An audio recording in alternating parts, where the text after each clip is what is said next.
بسم اللہ الرحمن الرحیم۔ حضور صلی اللہ علیہ وسلم شب معراج میں بیت المقدس کی طرف جاتے ہوئے مصر کے قریب ایک مقام سے گزرے تو انہیں نہایت ہی اعلیٰ اور زبردست خوشبو آنے لگی۔ آپ صلی اللہ علیہ وسلم نے حضرت جبرائیل علیہ السلام سے پوچھا، یہ خوشبو کیسی ہے؟ جواب ملا کہ یہ فرعون کی بیٹی کی باندی مشاط اور اس کی اولاد کی قبر سے آ رہی ہے۔ پھر حضرت جبرائیل علیہ السلام نے اس کا قصہ بیان کیا۔ مشاط فرعون کی بیٹی کی خادمہ اور وہ خفیہ طور پر اسلام لا چکی تھی۔ ایک دن فرعون کی لڑکی کو کنگھی کرتے ہوئے اس کے ہاتھ سے اتفاقاً کنگھی گر پڑی۔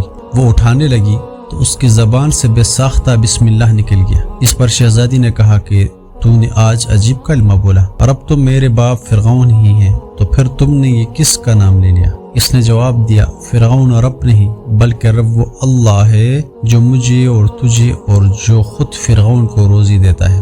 شہزادی نے کہا، اچھا تو میرے باپ کے سوا کسی اور کو اپنا رب مانتی ہے؟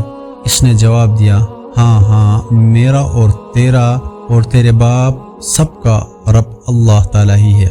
شہزادی نے اپنے باپ سے کہلوایا۔ وہ سخت عذابناک ہوا اور اسی وقت اسے برسر دربار بلوا بھیجا اور کہا، کیا تو نے میرے سوا کسی اور کو اپنا رب مانتی ہے؟ اس نے کہا کہ میرا اور تیرا رب اللہ تعالی ہی ہے جو بلندیوں اور بزرگی والا ہے۔ فرعون نے اسی وقت حکم دیا کہ تانبے کی جو گائے بنی ہوئی ہیں اس کو خوب تپایا جائے، اور جب بالکل آگ جیسی ہو جائے تو اس کے بچوں کو ایک ایک کر کے اس میں ڈال دیا جائے، آخر میں خود اسے بھی اس میں ڈال دیا جائے۔ چنانچہ وہ گرم کی گئی۔ جب آگ جیسی ہو گئی تو حکم دیا کہ اس کے بچے کو ایک ایک کر کے اس میں ڈالنا شروع کرو۔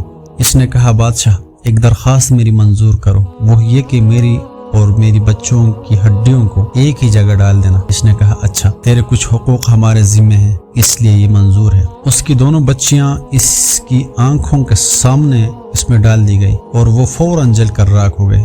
پھر سب سے چھوٹے کی باری آئی تو ماں کی چھاتی سے لگا ہوا دودھ پی رہا تھا۔ فرعون کے سپاہیوں نے اسے گھسیٹا۔ اس نیک بندی کی آنکھوں تلے اندھیرا چھا گیا۔ اللہ سبحانہ و تعالی نے اس بچے کو اسی وقت زبان دے دی اور اس نے با آواز بلند کہا، اماں جی، او اماں جان، افسوس نہ کر، ذرا بھی پس پش نہ کرو، پر جان دینا ہی سب سے بڑی نیکی۔ چنانچہ انہیں صبر آ گیا، اس بچے کو بھی آگ میں ڈال دیا گیا، آخر میں ماں کو بھی اسی آگ میں جلا کر مار دیا۔ یہ خوشبو کی مہکیں کی جنتی محل سے آ رہی ہے۔